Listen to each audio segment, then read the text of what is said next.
మీ అందరికీ తెలుసు బీసీ రిజర్వేషన్ల కోసం తెలంగాణ జాగృతి అగ్రభాగాన నిలబడి పోరాటం చేస్తున్న విషయం మీ అందరికీ తెలుసు. అందరం కొట్లాడినాం, అందరం ఆరాటపడ్డాం. బీసీ కుల గణన జరిగినప్పుడే మేము చెప్పినాం, ఈ లెక్క తప్పుల తడక, మీ లెక్క కరెక్ట్ అయితే గ్రామ పంచాయతీల వారీగా డీటెయిల్స్ పెట్టమని ఆనాడే చెప్పినాం. ఆనాడు ఇంకో మాట కూడా చెప్పినాం, మీరు డీటెయిల్స్ పెట్టండి, దాంతోపాటు భూసాని కమిషన్ రిపోర్ట్ను అసెంబ్లీలో పెట్టండి, అసెంబ్లీలో డీటెయిల్స్ ఇవ్వండి, ఒక శాంక్టిటీ ఇవ్వండి మీరు చేసినటువంటి ఈ జనగణనకు, లేకపోతే కోర్టులో ఇబ్బందులు అవుతాయని ఆనాడే చెప్పినాం. అయినా ప్రభుత్వం వినలేదు.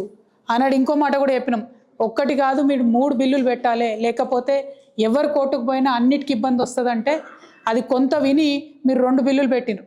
అందుకే ఇవాళ ఏ ఇబ్బంది వచ్చినా కేవలం రాజకీయపరమైనటువంటి జీవోకే ఇబ్బంది వస్తుంది తప్పితే విద్యా ఉద్యోగాల విషయంలో ఇబ్బంది రాదు. అదొకటి సంతోషించదగ్గ పరిణామం. అయితే ఇప్పుడు తెలంగాణ బీసీ బిడ్డలు నేను కోరేది ఏంటంటే 42% కాంగ్రెస్ గవర్నమెంట్ జీవో ఇచ్చింది.